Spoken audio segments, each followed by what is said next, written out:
మీ business ఏదైనా మీ ఊర్లో promotion చేయాలంటే అది సుమన్ టీవీతోనే సాధ్యం. ఇప్పుడే సంప్రదించండి.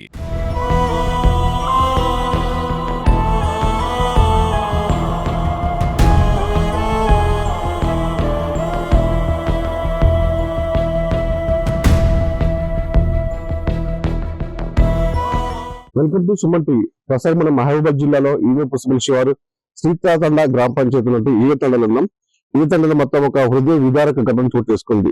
అంటే తండ్రి తన కుటుంబ పోషణలో భాగంగా చిన్న చిన్న అప్పులు చేశాడు. ఆ అప్పులు తీర్చడంలో భాగంగా కొంచెం మనోవేదనకు గురై కొంచెం ఇంట్లో ఉన్నటువంటి వ్యవసాయ పనులు చేసుకున్నటువంటి గడ్డి మందాగి ఆత్మహత్యకు పాల్పడ్డాడు. ఈ ఆత్మహత్య పాల్పడినప్పుడు కూడా సంబంధించినటువంటి బంధువులు కూడా అతన్ని హుటాహుటిన ఆసుపత్రికి తీసుకెళ్లి చికిత్స చేపిస్తున్నారు. సంబంధించినటువంటి తల్లితో పాటు 2 రోజుల పాటు హాస్పిటల్లో ఉండి సఫర్ చేశాడు. తెల్లారితే అతనికి 10వ తరగతి పరీక్ష రాస్తున్న తర్వాత అతనికి పరీక్ష ఉంది. పరీక్షలు కూడా తన తండ్రి దగ్గర సాయంత్రం వరకు కూడా హాస్పిటల్లో ఉండి తండ్రికి ధైర్యం చెప్పారు. తండ్రి నాన్న నీకేం కాదు, మేమందరూ నీకు వెంట ఉన్నాం, నీకేం కాదు, నువ్వు ఎలాగైనా బతికొస్తావు, నీకేమైనా కానీ చెప్పేసి రాత్రి వరకు కూడా తన తండ్రితోనే మాట్లాడుకొని ఇంటికి వచ్చి ఉదయాన్నే ఎగ్జామ్కి వెళ్ళిన ఉదయ్ తన ఉదయాన్నే సంబంధించినటువంటి తన తండ్రి ఒక మరణవార్త తనకి తెలియకుండా ఉన్నటువంటి బంధువులు కూడా దాన్ని దాచిపెట్టేసి, ఎందుకంటే కుమారుడు ఎగ్జామ్ రాస్తున్నాడు, ఈ విషయం తెలిస్తే దాన్ని ఏ విధంగా రియాక్ట్ అవుతాడు అని చెప్పేసి ఒక క్షమించిపోయిన వాళ్ళకి ఆ విషయాన్ని మాత్రం వాళ్ళ కుమారుడికి చెప్పలేకుండా మాత్రం దాచారు. ఎగ్జామ్ అయిపోయిన అనంతరం కూడా ఆ అబ్బాయిని ఇంటికి తీసుకొచ్చే క్రమంలో కూడా ఉదయ్ తన బంధువులతో కూడా చర్చ తెలిసింది. బాబాయ్ ఇట్లా సో గతంలో కూడా గడ్డి మంది తాగిన వాళ్ళు కూడా మా చుట్టాలు కూడా మృత్యువాత నుంచి బయటపడ్డారు. మా నాన్న కూడా ఏం కాదు, ధైర్యంగా ఉంటాడని చెప్పేసి ఒక ధీమా వ్యక్తం చేసుకుంటూ కూడా ఆ బంధువులు అతను ఆ విషయం చెప్తున్నా కూడా బంధువులు కూడా కళ్ళు చుక్కలు రాయాలని చెప్తే వాళ్ళకి బాధగా చెప్తున్నారు. ఎందుకంటే తన తండ్రి మరణించారని ఆ బాధకు తెలియకుండానే వాళ్ళ గోప్యంగా వచ్చి తన తీరా ఇంటికి వచ్చే వరకు కూడా తను ఏం చెప్పకుండా గోప్యంగా వచ్చి చివరికి తన తండ్రి మరణించాడనే వార్త తీసుకున్నటువంటి ఉదయ్ గుండెల విషయాల బాధపడి విలపించాడు. ప్రస్తుతం మొత్తం మాట్లాడడానికి కుమారుడు ఉదయ్ మాట్లాడు తను చెప్పాను అసలు ఏం జరిగిందో తెలియదు. హాస్టల్లో ఉన్నా కానీ మా డాడీ మధ్యాహ్నం ఏమో గడ్డి మంది తాగిండు. అయితే నేను సాయంత్రం తీసుకొస్తే మాట్లాడిండు, ఏమైంది నాన్న, ఎందుకు తాగినావు అంటే ఏం చెప్పట్లేదు, తలకాయ తిప్పుకున్నాడు. అయితే ఆయన్ని ఏమంటే ఐసీయూలో తీసుకుపోయారు. అయితే నేను మళ్ళీ హాస్టల్ దింపేసారు. ఎల్లుండి దాని తర్వాత రోజు మళ్ళీ పోతే ఏమైంది ఇలా తాగినావు అంటే ఏం చెప్పట్లేదు, అసలు ఏం అడిగినా కానీ అప్పులు ఉన్నారని బయట చెప్తారు అని, అప్పులు ఏమైనా ఉన్నారో ఏం తెలియదు, ఎవరికి చెప్పట్లే, అడిగినా ఎంత అప్పు ఉన్నదో ఏమో తెలియదు, అప్పు అయిందంట ఏమో అని చెప్తారు. ఈ సందర్భంలో కూడా నువ్వు మీ నాన్నకి ధైర్యం చెప్పి ఏం కాదు అని చెప్పేసి బంధువులు చెప్తున్నారు. మీ నాన్నకి ఏ విధంగా ధైర్యం చెప్పావు నువ్వు? నాన్న నీకేం కాదు, నేను మంచిగానే చదువుకుంటా, నీకేం కాదు, అసలు నీకేం కాదని చెప్పారు. పురుగుల మందు తాగినావు, నీకు ఇప్పుడు హెల్త్ బాగానే ఉంది అని, గడ్డి మందు తాగినావు, నీ హెల్త్ బాగానే ఉందని చెప్పారు. డాక్టర్స్ ని అడిగా, రిపోర్ట్లు చెక్ చేస్తే బాగుందని చెప్పారు. తెల్లారితే నీకు ఎగ్జామ్ ఉంది కదా, అంటే ఎగ్జామ్ ముందు కూడా రాత్రి మీ నాన్నతో మాట్లాడే ఎగ్జామ్ లేదని చెప్తున్నారు.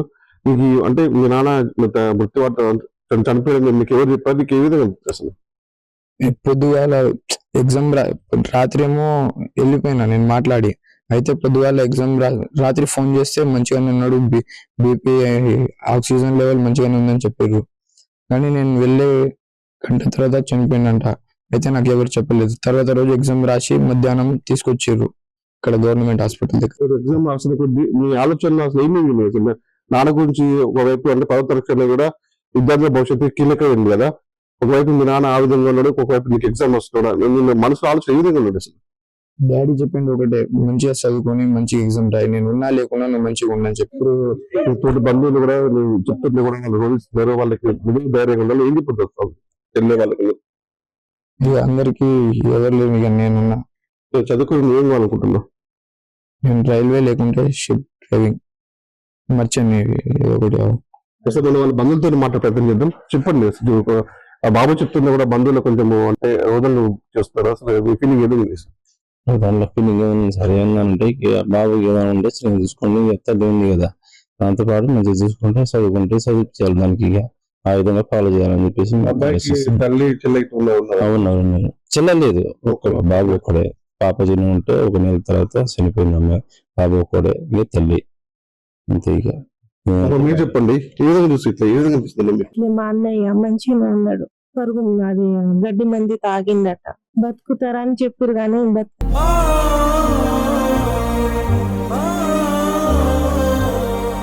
కానీ మేము హైదరాబాద్ లో ఉన్నాం. ఇక సడన్ గా తాగిండు, ఇక స్మార్ట్ లో చచ్చిపోయాడు. అప్పులు ఉన్నాడట ఆయన, కానీ నాకు అది చెప్పలే ఆయన. ఆయన ఇక బాధపడుకుంటే ఆయన అప్పులు ఇట్లా చెప్తే మంచిగా ఉంది మా అక్కతో, కానీ ఏం చెప్పలేదట, ఏం చేయలేదట. అప్పులు ఉన్నాయి ఉన్నాయని మధ్యాహ్నం 3ంటికి వచ్చిందట, మందు తాగిందట. ఇక పండుకొని హాస్పిటల్ తీసుకున్నాడు. ఇక డాక్టర్లు ఇక మంచిగా ఉన్నారని చెప్పింది, కానీ సడన్ గా ఇక మళ్ళీ అట్లా అయిపోయింది. మనతో మనకు మిత్రులు భార్య ఉంది, వాళ్ళు అడిగేస్తారు. మీరు చెప్పండి, మీకు ఏం జరిగింది అసలు?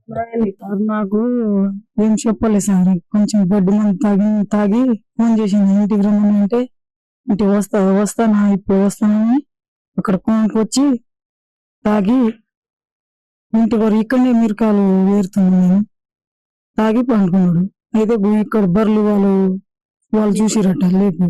అయితే మీ ఆయన మందు తాగి లచ్చ కొడుకు మందు తాగినానంటే ఊరికొచ్చిన హాస్పిటల్కి తీసుకుపోయాను. అంతే సార్, నాకు ఏం లేదు. ఇంకొనికి అట్లా రావద్దు సార్ వాళ్ళు గడ్డు ఇట్లా మీరు చెప్పండి. బయట అప్పులు ఉన్నారని అందరూ అంటారు, కానీ మాకెప్పుడు చెప్పలేదండి. మాకు చెప్పుంటే మా అమ్మకున్న పేరు మీద ఉన్న భూమి అమ్మి మేము అప్పు తీరిపేటలో, కానీ బాధ ఎప్పుడు ఒక్కసారి కూడా అడిగినా కూడా చెప్పలేదు మాకు. వాడికి ఒక్కడే కొడుకున్నాడు సార్, ఏదైనా న్యాయం చేయాలి. బయట అప్పులు ఉన్నారు, వాళ్ళు ఏదించిండ్రో ఏమో మాకేం తెలియదు అసలు. ఎప్పుడు ఫోన్ చేసినా ఎప్పుడు అడిగినా నేనేం బాకీ లేనక్క, మీరేం బాధపడకండి, నేనేం చేసుకోను 2-3 సార్ల మధ్యలో అన్నారు. కానీ వాళ్ళు ఏం చెప్పలే మాకు. బయట వాళ్ళతో అనుకున్నాడు, కానీ మాకు ఎప్పుడు కూడా మేము ఇట్లా తాగి చచ్చిపోతా అని మాకెప్పుడు మధ్యలో మందు తాగినప్పుడు కూడా 2-3 సార్లు చెప్పిండంట. ఎప్పటికైనా నేను చస్తా, మందు తాగి చస్తా అనేటోడంట. నేను ఎవరికి ఏం బాధ పెట్టట్లేదు, ఎవరు బాధితులు కాదు, నా ప్రాణానికి నేనే హామీ, నేనే చచ్చిపోతానా అన్నాడంట. భార్య అడిగినా కూడా అంతే అన్నాడంట. ఆస్తి లేదు సార్, కొడుకు హోటల్లో పని చేసి బతుకుతాడు సార్. మనకి ఏదైనా సాయం చేయాలి సార్. అలాంటిది కడుపు కోత ఇంకొక తల్లికి రావద్దు, ఈ మంది అసలే బంద్ చేయాలి సార్. ఈ కాళ్ళు మొత్తానికి సార్ చేస్తారు.